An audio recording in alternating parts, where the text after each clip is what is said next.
Hi friends, எல்லோருக்கும் வணக்கம். எல்லோரும் எப்படி இருக்கீங்க? நல்லா இருக்கீங்களா? இன்றைக்கி அந்த கதையோட அடுத்த பகுதி தான் பார்க்க போகிறோம்.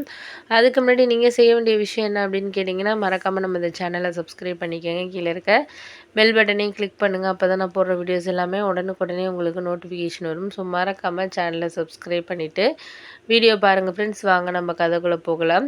நான் அடுத்த நாள் சரி இதுக்காக நம்ம இந்த யோசனையை நம்ம செய்கிறோம் பண்ணுறோம் அப்படிங்கிறதுக்காக மற்றவங்கள நம்ம இது பண்ணக்கூடாது. முடிஞ்ச வரைக்கும் நம்மளால என்ன செய்ய முடியுதோ அதை நம்ம இது பண்ணனாலே போதும் அப்படிங்கிற மாதிரி ஆயிடுச்சு. எதுக்காகன்னா, நம்ம அம்மா கிட்ட ஒரு யோசனை கேட்குறோம், பண்ணுறோம், செய்கிறோம். ஆனால் அவங்க நம்மளுக்கு அவங்க நல்ல விதமாக நினச்சிட்டு தான் சொல்கிறாங்க, செய்கிறாங்க. ஆனால் அதை நம்ம இந்த மாதிரி ஒரு விஷயத்தை ஏற்படுத்தும் அப்படின்னு சொல்லிட்டு நம்ம யோசிக்கிறது இல்லை அப்படின்னு சொல்லிட்டு நானாகவே ஒரு முடிவுக்கு வர ஆரம்பிச்சிட்டு தான் அதுக்கப்புறம் தான் நான் இது பண்ணேன். சரி, ஓகே, நம்மளாவே இனிமேல் வேலைக்கு போக ஆரம்பிச்சிடணும், நம்ம ஃபேமிலியை நம்ம பார்த்துக்க ஆரம்பிச்சிடணும். வேலைக்கு போக ஆரம்பிச்சிட்டோம்னா ஆட்டோமேட்டிக்காக நம்ம ஃபேமிலியை நம்ம பார்த்துக்க ஆரம்பிச்சிடலாம், பண்ணலாம். அதுக்கப்புறம் நம்ம யாரையும் எதிர்பார்க்க தேவையில்ல அப்படிங்கிற மாதிரி நானாகவே ஒரு முடிவுக்கு வர ஆரம்பித்தேன். அதனால் சரி வேலை தேடுவோம் அப்படின்னு சொல்லிட்டு தெரிஞ்ச இடங்கள்ல தெரிஞ்ச ஃப்ரெண்ட்ஸுங்ககிட்ட அப்படி இப்படின்னு சொல்லிட்டு வேலைக்கு போக ஆரம்பித்தேன்.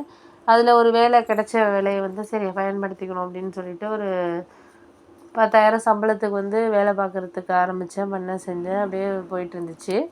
ஒரு 10,000 வேலைக்கு போகிறோம் அப்படிங்கிறதுனால அதை நம்ம இது பண்ணுறதுக்கான இதுங்கிறது இது பண்ண முடியாது, அதுலேயே நம்ம மாற்றிட முடியாது. இருந்தாலும் கொஞ்சம் சேமிப்பு நம்மளுக்கு வரும் முன்னாடி இருக்கிறதுக்கு.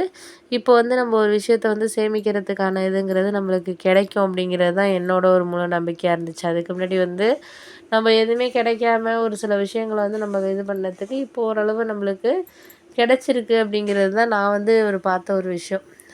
ஏன்னா ஒரு சும்மா நம்ம இருக்கிறதுக்கு ஒரு 10,000 சம்பளம் கிடைக்குதுங்கிறப்போ நம்மளுக்கு அதுதானே முக்கியமாக இருக்குது. அந்த இதை நம்ம அந்த 10,000 வச்சு ஏதோ ஒரு 5,000 வீட்டுக்கு செலவு பண்ணாலும் ஒரு 5,000 நம்ம மிச்சம் பண்ணுறது மாதிரி இருக்குது. அதுவும் இல்லாமல் நம்ம வீட்டில் உட்காந்துருந்தா யாரும் நமக்கு கொடுக்க போகிறதில்ல, பண்ண போகிறதில்ல. அதனால் முடிஞ்ச வரைக்கும் ஒரு சில விஷயங்களை நம்ம முரண்பாடாக இருந்தாலுமே அதை வாழ்க்கையில் கொண்டுட்டு போகிறதுக்கான இதுங்கிறது நம்மளுக்கு இது பண்ண வேண்டியதான சூழ்நிலைகள் தான் இருக்குது அப்படிங்கிற மாதிரி தான் நான் யோசித்தேன். அதனால் முடிஞ்ச வரைக்கும் சரி நம்ம இந்த வேலையை கண்டினியூ பண்ணுவோம் அப்படின்ட்டு தான் கண்டினியூ பண்ணிகிட்டு இருந்தேன். ஒரு 6 மாதம் அப்படி போயிட்டு இருந்துச்சு. 6 மாதமாகவே எனக்கு என்னாச்சுன்னு பார்த்தீங்கன்னா, வேலைக்கு போயிட்டுருக்கோம் அப்படிங்கிறது ஒரு திருப்தியாக இருந்துச்சு. ஏன்னா நம்ம மற்றவங்கக்கிட்ட எதிர்பார்த்து நிற்கிறோம் அப்படின்னா அது கண்டிப்பாக அவங்களுக்கு நம்ம மேலே அலட்சியத்தான் ஏற்படுத்தும். எந்த ஒரு விஷயமா இருந்தாலும் ஒரு அலட்சியத்தை தான் ஏற்படுத்தும். அதனால நம்ம முடிஞ்ச வரைக்கும் நம்மளால் என்ன செய்ய முடியுதோ அதை தான் நம்ம செய்யணும் அப்படிங்கிறதுனால நான் முடிஞ்ச வரைக்கும்